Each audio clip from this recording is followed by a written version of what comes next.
ओम श्री परमात्मने नमः। ओम श्री गुरुवे नमः। अथ षष्ठोध्यायः, श्लोक नंबर 26। इसमें श्लोक में है यतो यतो निश्चरति मनश्चंचलं स्थिरम। यतो यतो निश्चरति मनश्चंचलं स्थिरम ततस्ततो नियम्यैत नियम्यैत दात्मन्येव वशं नयेत् जहाँ पर लिखा हुआ है मनश्चंचलं स्थिरम, मनः प्लस चंचलम प्लस अस्थिरम, 3 वर्ड्स हैं इसमें। मनः प्लस चंचलम प्लस अस्थिरम। तब इसको जब हमने जोड़ दिया तो ये वर्ड बन गया मनश्चंचलम स्थिरम। ततस्ततो, जब हम इसकी संधि करते हैं तो ये आएगा ततः ततः, 2 बार अलग अलग, जहाँ जहाँ। आगे है, प्रवेश मैडम म्यूट कर लीजिए प्लीज। आगे है नियम्यैत, नियम्य प्लस एतत्। नियम्य का मतलब हटाकर, एतत् इसको, किसको? मन को। और उसके बाद है आत्मनि एव, आत्मी का मतलब परमात्मा में, एक परमात्मा में ही वशम नयेत, भली भांति लगाए, भली भांति लगाए। तो यहाँ पर कहा है यतो यतो निश्चरति मनश्चंचलम स्थिरम। अस्थिरम यह अस्थिर, चंचलम चंचल, मनः मन, यतः यतः जहाँ जहाँ, निश्चरति विचरण करता है, घूमता है।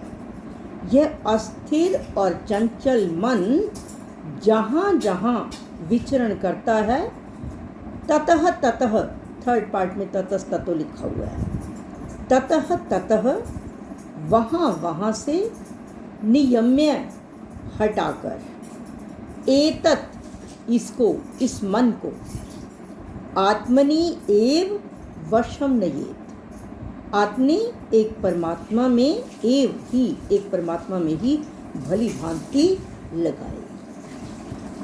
यह अस्थिर और चंचल मन, मन के 2 विशेषण दिए हैं। अस्थिर और चंचल मन जहाँ जहाँ भी विचरण करता है, वहाँ वहाँ से हटाकर इसको एक परमात्मा में ही भली भांति लगाए। ये मन कहीं टिकता नहीं, इसीलिए इसको कहा है अस्थिर, ये स्थिर नहीं होता। और फिर कहा है चंचल, ये मन तरह तरह के संसारिक भोगों का, पदार्थों का चिंतन करता रहता है, इसलिए इसे चंचल कहा गया है। जहाँ जहाँ ये हमारी इंद्रियां जाती हैं, मन साथ लग जाता है और फिर विषयों का चिंतन करता है। ये मन संसार को छोड़ता नहीं, परमात्मा में स्थिर होता नहीं, इसलिए इसे कहा है कि अस्थिर और चंचल मन के बारे में।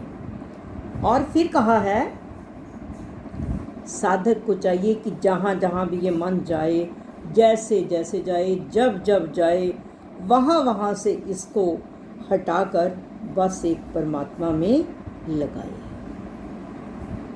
और परमात्मा में लगाने का मतलब है कि जब ये मन पदार्थों का चिंतन कर रहा है, ऐसा विचार करे कि ये जो चिंतन की वृत्ति और जिस पदार्थ का भी चिंतन कर रहा है, उस विषय का आधार और प्रकाशक परमात्मा ही है। उसकी सत्ता के बिना तो हम विषयों का चिंतन नहीं कर सकते। अगर हमारे अंदर परमात्मा की सत्ता ना हो तो फिर क्या ये आंखें देख सकती हैं, ये कान सुन सकते हैं? कुछ नहीं हो सकता। तो यही कहा है कि परमात्मा में लगाने का मतलब जब जब ये विषयों की तरफ जाता है तो सिर्फ ये ध्यान करे कि वो चिंतन की वृत्ति और ये विषयों का आधार और प्रकाशक जो है वो परमात्मा ही है।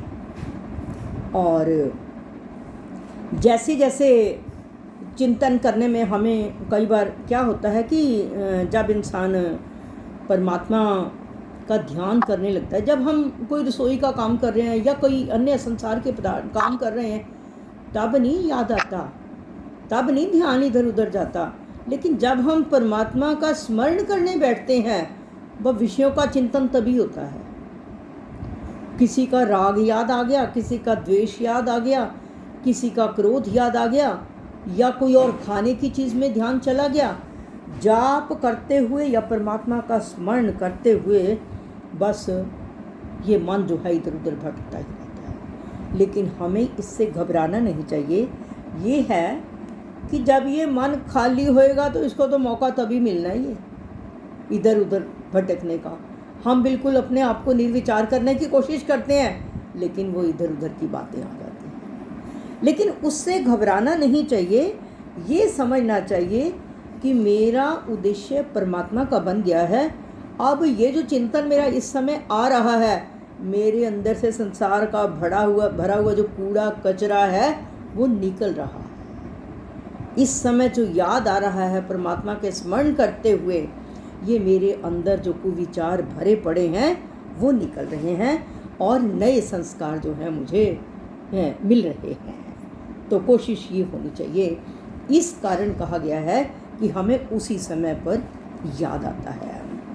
और फिर ये कहा है कि जब भी हमारा ध्यान करते समय मन में कुछ भी हमारे बिल्कुल निर्विचार हम करने की कोशिश करें, जब बार बार हम उसको लगाएंगे परमात्मा की तरफ, फिर वो निर्विचार होने भी लगता है। और जब हम परमात्मा का ध्यान करने बैठें तो तब ये दिमाग में होना चाहिए, किसी प्रकार का भी कुछ भी, मुझे कुछ व्यक्ति किसी से कुछ लेना है या किसी को कुछ देना है या कहीं जाना है, हर प्रकार के कार्यों से फ्री होकर बैठे। क्योंकि कार्यों के संकल्प हमें ध्यान में लगने नहीं देते। ये जो हमारे इस प्रकार के संकल्प होते हैं ये हमें ध्यान में बैठने नहीं देते। और जब ये इस प्रकार के संकल्प विकल्प आए तो बड़ा हंसी वाली बात है, हम सिर्फ कहें अड़ंग बड़ंग स्वाहा कि जो ये शब्द ऐसे आते हैं, अड़ंग बड़ंग स्वाहा, ये सब स्वाहा हो जाए, मेरा मन निर्विचार हो जाए। मस्ती मस्ती में अपने मन को हटाना भी है हमें। जब हम इस तरह से अपने इंजॉय करते हुए करेंगे, वो चीज़ भी थोड़ी परे होगी और वाकई हमारा ध्यान भी थोड़ा सा वो होगा। हम इसको मस्ती में लेके करेंगे। और फिर उसके बाद कहा है कुछ देर अपनी पलकों को बंद करें खोले, बंद करें खोले। जब हम इस तरह से करते हैं तो हमारा ध्यान जो है वो थोड़ा सा टिकने लगता है बार बार करने से। और फिर कहा है कि नासिका से श्वास को 2-3 बार जोर से बाहर निकाले और फिर उसको श्वास को रोक ले। ऐसा करने से भी हमारा मन जो है वो स्थिर होता है। 2-3 बार श्वास को बाहर निकाले, फिर उसको रोक ले। ऐसा करने से वो बाहर की वृत्तियाँ खत्म होती हैं एकदम। ये ध्यान के लिए जो 2-3 चीज़ें बताई हैं, इनको हमने पूरी तरह से ध्यान रखना है कि हमें इसमें किसी प्रकार की कोई दिक्कत ना आए। और इसको पोइट्री के रूप में स्वामी ज्ञानानंद जी की वाणी में जो कहा गया है, चंचल है मन जो न टिकता कहीं, चिंतन करे यह तो विषयों का ही, जहाँ जाए उससे हटा कर इसे, परमात्मा में लगाता रहे। हम किसी तरह से भी हो, 1 बार 2 बार 4 बार हमारी कोशिश पूरी होनी चाहिए कि हर तरह से अपने मन को उधर से हटा के इस परमात्मा में लगाएं। और जितना जितना हम परमात्मा में लगाएंगे उतना हमारा अंतःकरण जो है वो शुद्ध और पवित्र और निर्मल होता जाएगा। और जैसे ही ये निर्मल होता जाएगा वैसे उतना ही हम परमात्मा की तरफ और बढ़ते जाएंगे, परमात्मा के सम्मुख होते जाएंगे। और परमात्मा के जितना हम सम्मुख होते जाएंगे उतना संसार से हमारा संबंध विच्छेद होता जाएगा। तो हमारा आज का श्लोक यही है कि जहाँ जहाँ ये मन चंचल और अस्थिर मन विचरण करता है वहाँ वहाँ से उसे हटाकर एक केवल परमात्मा में ही लगाए। सर्वे भवन्तु सुखिनः, सर्वे सन्तु निरामया, सर्वे भद्राणि पश्यन्तु, माँ कश्चित् दुःखभाग् भवेत्, माँ कश्चित् दुःखभाग् भवेत्। श्री कृष्ण अर्पणम् अस्तु।